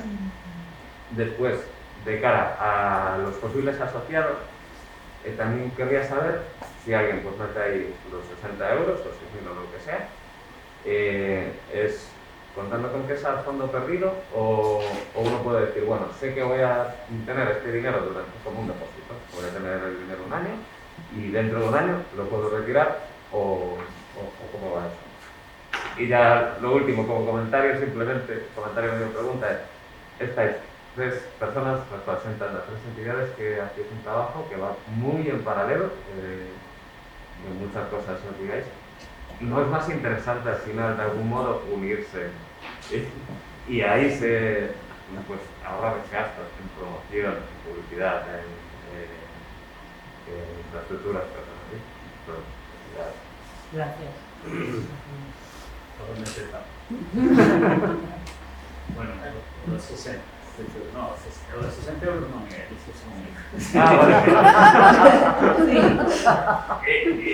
Eso no me mola. Son de fiar y entonces hay que decir, o sea, sí que estamos unidos. Antonio es socio europeo, ¿no? Perdón, Fala Isabel. Sí que existe una colaboración. Voy a intentar explicar por qué debe haber también accesibilidad. Bueno, no caso de los cartos que digamos que depositan en objeto, ¿no? Realmente no o que dicen antes era que si é un problema para nós que a xente pense que é unha donación. Non sei, se ti eres socio de algo onde tens que donar cartos, te vas a preocupar en todo caso, bueno, pois do que fan, pero non da xestión deses cartos. É dicir, ti non vas a participar na xestión dos cartos, sino que, imagina, se eres socio da aldea infantil, se mandan o boletín, pois dices, mira, fan cousas interesantes, pero ti non decidiste ni participarse, ¿vale? Hai un elemento clave para mí na transformación social que sería a participación. A participación activa en, digamos, xestionar os nosos destinos individuais e colectivos. Non subcontratar mediante a donación, ¿vale? O destino colectivo de todos. ¿No? Es decir, as cousas realmente se acabarán transformando cando todos participemos activamente nesa transformación. Non cando deixemos que outros decidan por nós que transformación vamos a levar a cabo. ¿No? Entón, esa deixación de funcións, de Nopeto, por exemplo, a mí personalmente, porque a todos os meus compañeros nos preocupa moito. Hai xente que pode ter 3.000 euros no Nopeto e, se te visto, non me acuerdo. Quero decir, eu creo que se disolvemos a asociación e chamamos por teléfono e decimos que ten 3.000 euros e que temos que devolver, dice, pero eso cando lo digo. Eso é unha anomalía, non? Nopeto sí que pode recuperar os cargos, non? O que pasa que eu, sinceramente, por exemplo, se alguén vai e decide que vai a deixar 6.000 euros, non? Eu te recomendaría, pois, mira, deixa 1.200 e participa activamente na xestión dos cargos. É dicir, non metería aí todos os meus aforros. O sea, eu non teño aí todos os meus aforros no peto, por si acaso. É dicir, ten en conta que a actividade que facemos é, vamos a decir, unhas finanzas con bastante risco. A pesar de que cando houve a crise económica, a nosa taxa de morosidade era bastante máis baixa que a dos bancos. Por eso decía de que tal vez o que falta a banca é sentidivo, un pouco de sentido común. Hai proxectos que poden chegar a fiar e fiar os vai a ter que rexeitar. Vale? Hai proxectos que poden rebotar e fiar a COP e COP os vai ter que rexeitar. Viceversa. Eses proxectos poden acabar non ter, pero non nos pode chegar un proxecto que automáticamente temos que decir que, mira, existe COP ou existe FIARE, porque este proxecto a nós non desborda por completo. Vale? É dicir, hai personas nesta sociedade que merecen recibir un financiamento, pero que non o poden recibir, digamos, incluso abertamente, de xeito legal, por unha destas entidades. De feito, o que facemos nós non é unha actividade estrictamente legal, é unha actividade tampouco ilegal, se move en un nivel. As finanzas éticas, ao nivel que facemos nós de microfinanzas, están nunha especie de paralegalismo.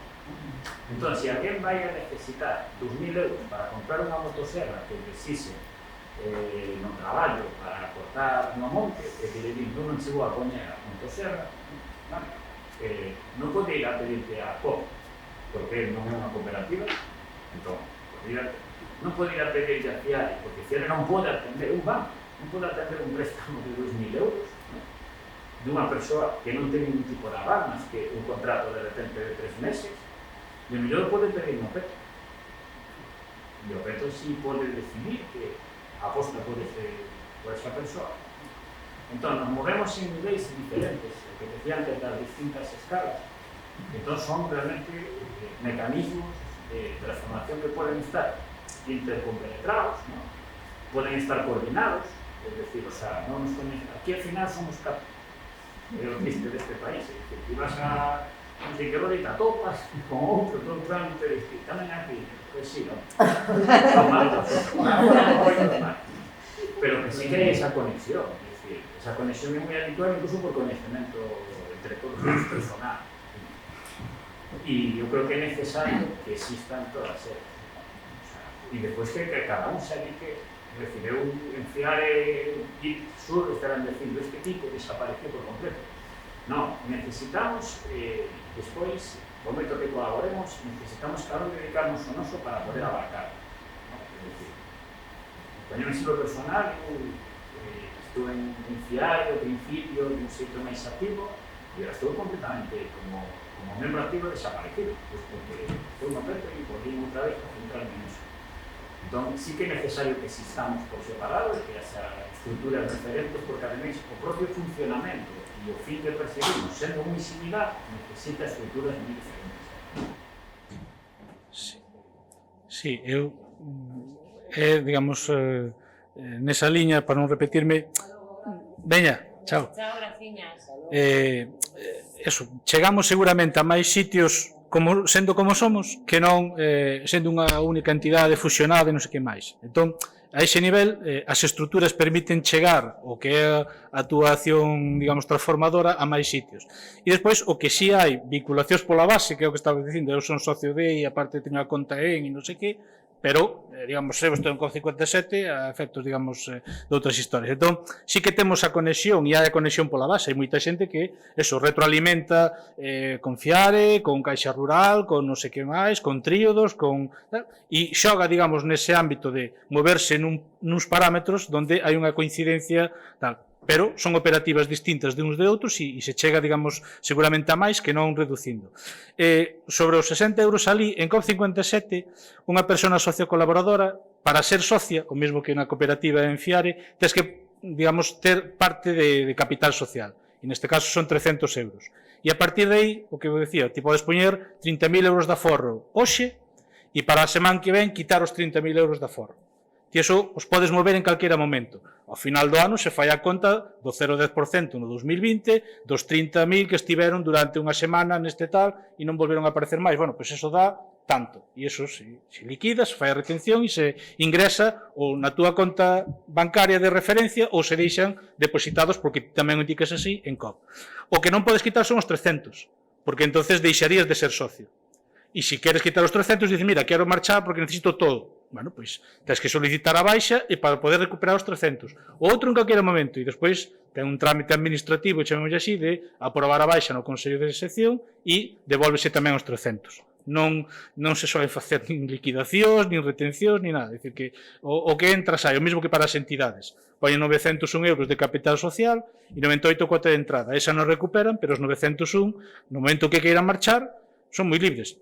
Teñen que ser socios para poder acceder aos servicios no caso de entidades e no caso das persoas son socios porque lles dá un dereito de participación política, é dicir, de ir á asamblea, ter un voz e voto, mesmo que teñen outros. Entón, eso, non os podes deixar e seguir na cooperativa, non? E despois sobre as garantías, a ver, as garantías COP57 ten un mecanismo de garantía que se chama aval mancomunado. Entonces existe na terminoloxía o aval solidario, donde unha persona, Diego máis eu, vamos ao banco, bueno, pois facemos unha operación, firmamos os dous avalistas solidarios, pero resulta que Diego ten a súa conta 20.000 euros e eu teño 5 euros, e el 20.000. E cando hai un problema con ese préstamo, o banco dice, bueno, como firmaste solidariamente, eu lle vou reclamar a Diego, que sei que ten os 20.000, ti tes 5 euros, non vas cubrir a deuda, non? Entón, solidariamente. Entón, ese modelo COP non utiliza, non ten avais solidarios. Avais patrimoniais, tampouco. É dicir, non se pide a unha entidade que hipoteque nada.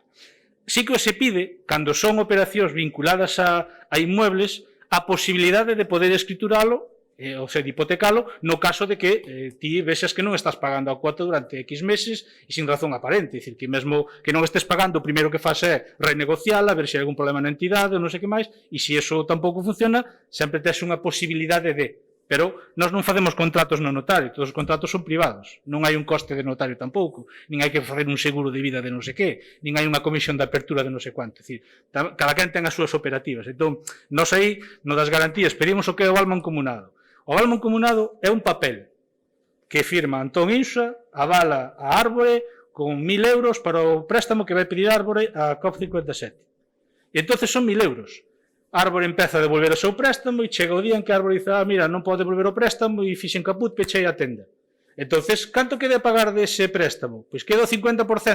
Eu non vou facerme cargo con mis 1.000 euros. Fareime cargo como moito co 50%. Pero antes liquidaremos o que poidamos liquidar de Árbore, a ver se podemos rebaixar ese 50. Co cal, igual, ao final, eu me comprometín a avalar ese préstamo con 1.000, no peor dos casos, teria que cubrir os 500, que é o que me comprometín. Entón, COP57 utiliza os avais mancomunados, é unha garantía moi feble, porque non me piden a miña declaración da renta, ni me piden absolutamente nada. É un papel e un DNI para ver que a firma corresponde co DNI, nada máis. O que vale é para ver o impacto social e o respaldo social que teñen os proxectos. Se ti ves Milulloa, que era un préstamo no seu día, que era unha póliza de un préstamo de 22.000 euros, creo que foi o primeiro préstamo. Entonces, dixemos, bueno, pois hai que presentar avais mancomunados polos 22.000 euros. Máximo por persona, 5.000. E esa é unha cantidade. Que pasa? Pode ser un aval de 100 euros, de 200, de 300 euros, de 1.000 ou de 5.000. E entonces, o que faz ti é ver cal é a dimensión dos entornos sociais, persoales seguramente, familiares e profesionais das persoas que están nese proxecto. E ti vas conseguir dúas cousas. Primeiro, que vas diluir moito o risco e no caso de que algún día haxa un problema non é o mesmo pagar 100 euros que pagar 5.000 ou que pagar 10.000 euros, non? Vai ser moito máis dicir, bueno, pois se, joder, che foi mal o negocio, che foi mal a empresa, pois mira, pois 100 euros, bueno, é xestionable eso. Incluso os 100 euros os pagamos a un ano, a 12 euros mensuais, pois tamén se fai así, e sin cobrar intereses, no caso dos avalistas, non? Que houbera que executar.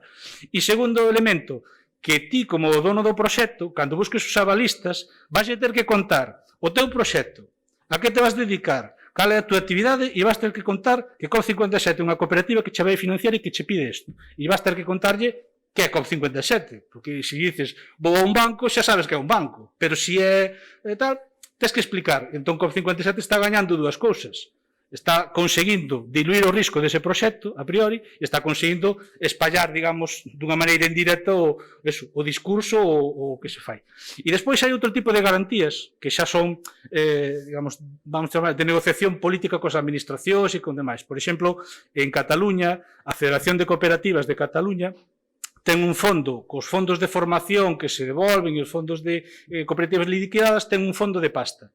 Entonces, o que se está facendo é que ese fondo sirva como garantía para préstamos de cooperativas desa federación para que no caso de que eses préstamos den fallido, porque a cooperativa pecha ou non vai, que encubra o risco non sexan os avalistas só desa cooperativa, sino que sexa tamén ese fondo que ten a federación. E iso que permite? Permite que igual o préstamo que ti lle faz a cooperativa desde COP, en vez de ter o precio base, que é 4,9, pois igual é o 4, porque o pactas ti coa federación. Entonces, todos, digamos, é un xogo de negociación. O mesmo que a Federación de Cooperativas, Avalis, que é unha entidade dependente do Instituto Catalán de Crédito, que tamén para proxectos de economía social, che dice, non, o tipo de interés é este, o fixo eu, pero eu che dou a garantía deste volume de pasta hasta o 90% do fallido que poidas ter. En Aval Madrid algo parecido, os fondos SEASI tamén algo parecido, é dicir que ti tamén estás buscando, incluso nós aquí intentamos na Coruña facer algo que fixeron no Concello de Barcelona e no de Mataró, que é que o Concello dice, eu tamén vou xerar un fondo de avales que non xos vou dar a ti, simplemente vou ter 1 millón de euros destinado, ou perdón, 100.000 euros destinado a cubrir fallidos de un importe que ti pos a disposición das cooperativas e proxectos de economía social de 1 millón de euros. Se ese préstamos de 1 millón de euros hai 100.000 que fallan, os cubro eu como Concello. E iso intentamos facer en Coruña, pero ten un encaixe legal bastante difícil, pola fórmula que é e tal. Pero eso, ti buscas garantías. E que pasa? Que ese tipo de préstamo para a entidade vai ser máis barato que se non tiver ese aval. Porque COP57 o FIA tal está vendo que parte do risco que está asumindo prestando eses cartos o ten cuberto por outras vías indirectas. Que neste caso é a administración, ou é, digamos, un fondo europeo, ou é outra cousa. Ou é a Federación de Cooperativas de Cataluña. Non sei se contestei. Vale. Nada. Sí. Respecto ao tema de capital social, a funcionamento é similar ou idéntico de COP, é dicir, ti aportando capital social en Fiare desde esos 300 euros ata o que queiras, compras un cachiño da cooperativa e ese diñeiro totalmente recuperable en calquer momento solicitando a túa baixa como cooperativista, é dicir, ti mentre eres cooperativista podes participar, opinar, discutir, elaborar ese tipo de documentos porque non estamos conformes con certas cosas que non creemos coherentes.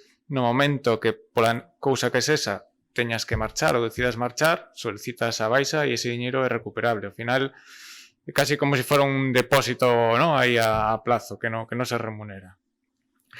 E respecto ás garantías, non son obligatorias. A obligatoria para mí é garantía social. Do que falaba antes, de que hai que pasar unha doble avaliación, sí que podo dar fe que se un proxecto que chega a nós non pasa esa avaliación social, aínda que económicamente sexa o mellor do mundo, non vas ir adiante. Pero no económico sí que podemos chegar a pedir garantías. Un pouco por responsabilidade, é dicir, a xente queremos que se dea conta que isto non é un chiringuito, que pode poñer o seu diñeiro aquí e que é un proxecto viable e que non se va a perder, é dicir, non podemos prestar diñeiro sin máis. Antes de prestar diñeiro, se analiza, é dicir, prestamos diñeiro tamén coa coherencia de dicir, oye, se non vas a poder devolver o diñeiro, non che debo prestar ese diñeiro, porque te estou metendo nunha trampa. Entón, a primeira garantía é dicir, non te vou a prestar algo que non vas a poder devolver. No momento que eso saia adiante, no caso concreto Fiare, temos a un señor de traxe que traballa no Banco de España que está moi ao loro destas cousas. Hai unha cosa que se inventaron por aí que o rating das entidades que empezan a meter numeritos de pa, e dice, a ti te puedo prestar 20.000 euros. Y dices, pero no, los numeritos dice el Banco de España 20.000, si quieres más de 20.000, garantía. Puede ser chegar ao caso de que sea necesaria unha garantía. A garantía pode ser personal, a garantía pode ser que unha sociedade de garantía recíproca olle diga poñemos aquí un aval para este proxecto. Pode ser o caso de que teñas unha propiedade e queras hipotecala. Non o que máis gusta, decir, porque ao final, como o que decía antes Ricardo, ¿no? Es decir, o que se trata de que a xente reciba un diñeiro e que o poda devolver e se pasa algo nos sentemos a falar a ver como conseguimos encaixalo. Pero bueno, legalmente sí que pode haber casos nos que, sobre todo en volúmenes grandes, nos que pode ser necesaria unha garantía, ou como decía eu antes, decir, mira, nos piden 5 millóns para un proxecto de cohousing, es que non chegamos, porque metemos os números e despois o Banco de España me dicen, es que non lle podes prestar a esta xente. Dice, bueno, pues te presto 2 e falamos con tríodos que te presto outros 2 e entre os 2, pues hagamos o proxecto adiante. ¿Hay una última pregunta? ¿Sí? Sí. Por favor. Bueno, yo tenía un montón de historias, pero ya se fueron aclarando. Una era lo de los colectivos estos que obligatoriamente tienen que tener en cuenta, ya quedó más o menos aclarado. Otro era lo de la colaboración entre los tres, que también más o menos ya se explicó. Y... Sí, un detalle. COP57 tamén é socio de Fiare. O mesmo que comentaba antes Ricardo de que o Peto favoreceu o que é a construción de Fiare co banco, tamén COP fixo campaña de recollida de aforro para destinar a Fiare. Así que hai os vínculos persoais, pero tamén societarios, digamos, eso, de estar nunha cooperativa como socios. Y la pregunta que realmente estaba en el núcleo de la historia parte también ya la que se día cuando dijiste que en Cataluña, parece que fue, no estoy muy segura, que hiciste, o en Valencia, hiciste un trabajo de recuperación de terrenos que iban a ser... Bueno, mi pregunta va por ahí. No sé si es por la mascarilla que ya pierdo oxígeno en el cerebro, pero esto ya es así. Mi proyecto sería salvar el agua. Porque tenemos mancomunidades de montes, pero hay una mancomunidad del agua colectiva. Y cuando llevo un historial desde el año 2018 intentando averiguar por qué el agua está pisoteada y cementada, me encuentro con que desde el medio ambiente me dicen que el agua no está protegida. Entonces yo pregunto, ¿vosotros podréis, en ese comentario que hacía Isabel, de que los proyectos aunque sean pequeñitos, o sea que hay que partir de cero, aunque sean pequeñitos pueden ser una luz, y a lo mejor este proyecto sería para los tres la luz que necesitamos, porque el agua somos nosotros, el 60% de nosotros los que estamos aquí es agua, aunque no se vea. Por lo tanto, mi proyecto, a ver, vosotros lo estudiéis, a ver si puede ser, sería un ejemplo, voy a poner un ejemplo práctico, en el Ayuntamiento de Vigo. Hay un plan urbanístico y en ese plan se ven metros cuadrados. Es igual que haya una poza, que haya una charca, que haya un manantial, es exactamente igual. Allí hay metros cuadrados y como el proyecto urbanístico dice que en esa vivienda van a vivir 2,3 personas, de las cuales van a tener 1,5 coches. Esos coches van a tener un beneficio para el ayuntamiento de no sé qué, de no sé cuánto, y por lo tanto necesitan hacer por cada vivienda 3 garajes. Uno le va a corresponder, un ejemplo, no es más o menos. Uno le va a corresponder a la vivienda y los otros 2 van a ser para alquiler. Lo que me interesa a mí de esta historia es que para hacer esos garajes hay que profundizar en la tierra 4 plantas 4 plantas que deben ser 2 metros, 8 metros, más la cimentación que está debajo. Encima se van a poner 8 plantas. ¿Y qué supone eso? Todo ese volumen de los 8 metros de profundidad, tierra fértil que se llevó, que no se sabe dónde va. Y aparte de eso, si hay manantiales, como por ejemplo un Pau muy famoso, que no lo voy a nombrar porque no quiero cambiar, pues ahí, por ejemplo, se llevaron los manantiales. ¿Qué sucede con esa agua? Pues que está bombeada, las 2 plantas bajas de garaje no se pueden usar, o sea, 2 plantas sin usar, y hay que hacer aparcamientos en la zona de Riquedor, porque no hay donde aparcar, porque allí abajo están llenos de agua y tienen que estar bombeando el agua continuamente. ¿A dónde vas agua? Directamente a la depuradora. Entonces, mi proyecto, yendo al grano, hay zonas ahora en el próximo plan de urbanismo en las que se van a llevar los manantiales que hay, los que quedaron, los poquitos.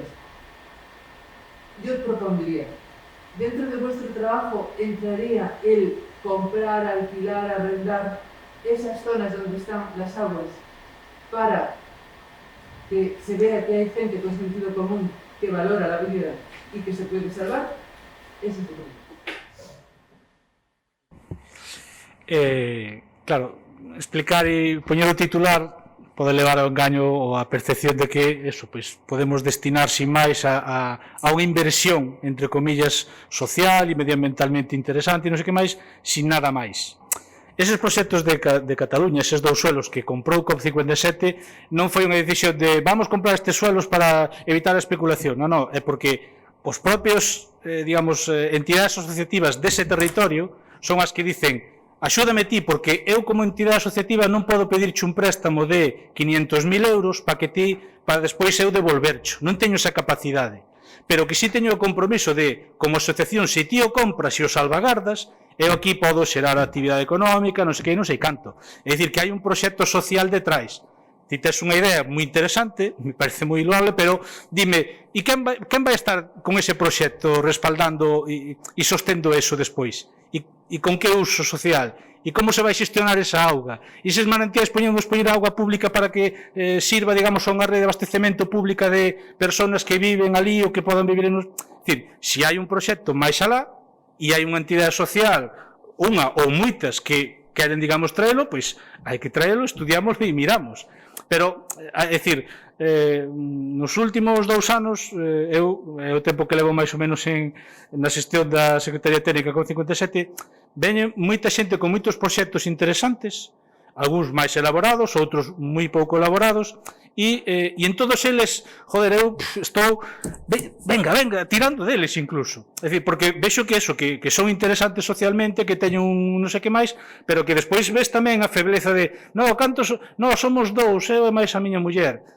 Joder, tío, pero me estás pidiendo 200.000 euros para non sei que é un proxecto super guai, pero para, digamos, un proxecto que ten un impacto social de 2 persoas e que ademais non é posible que as paguedes. A cantos anos podemos facer eso? Tamén temos os límites, é dicir, non podemos prestar a 20 anos, nin a 50. É dicir, porque non é sostible para nós tampouco. É dicir, entón, cando ven os proxectos o que teñen que ver con respaldo, digamos, para ser sostibles socialmente, que teñan eso, pois unha estrutura veciñal, asociativa detrás que os vai soster, que os vai defender e que os vai loitar. Porque non é simplemente comprar, e claro, compro e que fago despois con todo eso. Sei que evitei, pois, unha degradación, digamos, mayúscula, que ademais ten eso, pois, seguramente con bastante incompetencia desde o punto de vista arquitectónico e urbanístico, pero eso, evitei no, pero ten que ser algo máis que evitar, é dicir, precisamente porque os recursos son escasos, entón, se o evito tamén é porque despois hai un proxecto social, pois, imagínate que vamos a montar unha empresa de auga municipal, o sea, auga veciñal, e vamos a ser quen de xestionar a auga e vendela e canalizala a 20 veces máis barata do que a fai outro, pero facemos sostible a explotación do recurso hídrico que temos aí. Estou pensando a ver cal é a volta que se pode dar a eso, non? Para facelo. Pero, xa digo, os proxectos teñen que vir con respaldo social, non só a idea, que é moi forte, pero que necesita, digamos, ter anclaxe social, sostibilidade, despois botar números a todo eso, porque igual me dices, mira, é que comprar ese suelo costa 3 millóns de euros. pois xa che digo que non vai ser posible. Primeiro porque COP57 tamén dice, nos metemos a isto de comprar suelo, establecimos en asamblea que vamos a poñer o límite de máximo que destinamos a esta actividade, vamos dicir así, son 2 millóns de euros. De momento van gastados 700.000, creo que é neses dous proxectos de Cataluña. Entón, claro, podemos ir a eso, e iso ten que ver coas capacidades totais que temos, é dicir, que eses son cartos que despois os vas poñer aí e non podes prestar para proxectos de economía social nin para nada máis. Por eso os topeamos internamente sobre o total do que máis ou menos se ten de stock e non sei que máis. E xa os tes aí parados. Van estar parados durante moitos anos. Eu, vamos, jubilareime no mellor caso e seguirán estando aí, porque sigue sendo propiedade de COP e COP vai durar moitos anos, espero. Entonces, eso, vai estar porque aí se apostou por facer, eso, un proxecto de evitar especulación, pero tamén que houbera proxecto social que era continuidade para xerar emprego, xerar comunidade, non? Que dicía antes Isabel. Pero, bueno, é moi... Pero, bueno, desas loitas de como se chama, de acabar contra esa expansión eso, das formas, non? De ir aos horizontes que chaman ese libro que vos recomendaba antes. O capitalismo busca novos horizontes, non? Eso, buscou a soja e todo é soja e está, eso, un bosque que hai en Argentina está xa máis que esquilmado. Ou, no seu día era o aceite de palma e veña palma e temos palma hasta nas orellas, non? Pero eso, porque busca novos sitios donde, eso, producir máis barato, acumular, sí, pero tamén, eso, introducindo, eso, pois, degradación do traballo, esclavitude, etcétera, etcétera. Entón, hai, eso, moitos sitios por onde loitar para eso, pero, bueno, hai que medir as forzas que un ten, non? Bueno, pois, agradecemos moito todo o que nos contastes, o que nos aclarastes, non? Porque creo que, en xeral, sí é verdade que non existe un coñecemento ainda moi profundo, non? De todo o que facedes, bueno, creo que é todo moito máis claro, non? Gracias.